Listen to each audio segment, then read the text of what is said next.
सुबह सहरी में उठ गई जल्दी। अब ईद नजदीक आ रही है और घर में है अभी मुझे बहुत सारे काम। सहरी खाकर अब तो सोना भी नहीं हो रहा है, सीधा लग जाती हूँ घर के कामों में। कल छोटी बेटी का सूट सिलकर बहुत थक गई थी, पर ये थकान अभी कहाँ कम होने वाली है।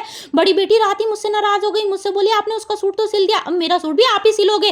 फिर क्या, सुबह के घर के कामों से फ्री होकर लग गई अब बड़ी बेटी का सूट सिलने में। और पता नहीं इस बार ना ईद पर मुझे भी बहुत शौक हो रहा है कपड़े सीने का, पर बस अपनी बेटियों के। शायद ये भी प्यार है एक मम्मी का अपनी बेटियों के लिए।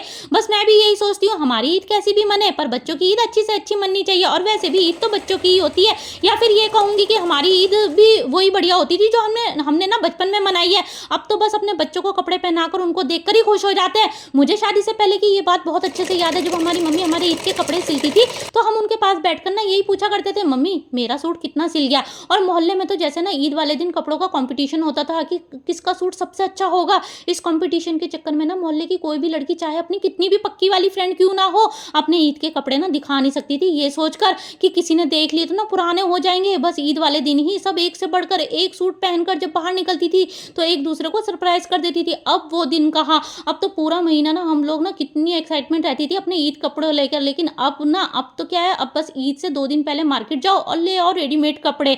और हो गया था जोहर का टाइम, यहाँ पढ़ने चली गई थी मैं बीच में, ये सूट छोड़कर नमाज, जोहर की नमाज पढ़कर फिर आ गई थी मैं सूट पर। मुझे भी धुन सवार हो रही थी, मुझे ये सूट पूरा करना ही करना क्यों ना हो, क्योंकि अभी मुझे बहुत सारे काम बाकी है। इफ्तार टाइम हो गया था लगभग लगभग, बीच में किचन भी देख रही थी, फिर आकर सूट पर बैठ जाती थी। और ये सूट भी पूरा होने वाला ही था, साइडों की सिलाई रह गई थी, थोड़ा सा पीछे का गला रह गया था, नीचे तो मैं इसमें पीको कराऊंगी।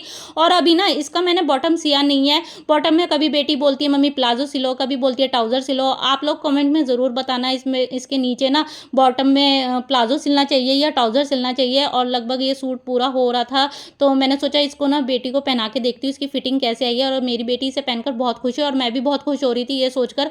मुझे यकीन ही नहीं हो रहा था ये मैंने सिया है, क्योंकि इससे पहले मैंने कभी सिलाई इतने कुछ करी नहीं थी। और बेटी बोल रही थी कि मम्मी आप थक गई होंगी, लाओ इफ्तार मैं रेडी करती हूँ, तो वो थोड़ा सा वो कर रही थी और थोड़ा मैं रेडी कर रही थी। यहाँ आ गई थी मैं यहाँ से साफ़ सफाई करने। और इसी के साथ मेरा व्लॉग एंड होता है। अल्लाह हाफिज़।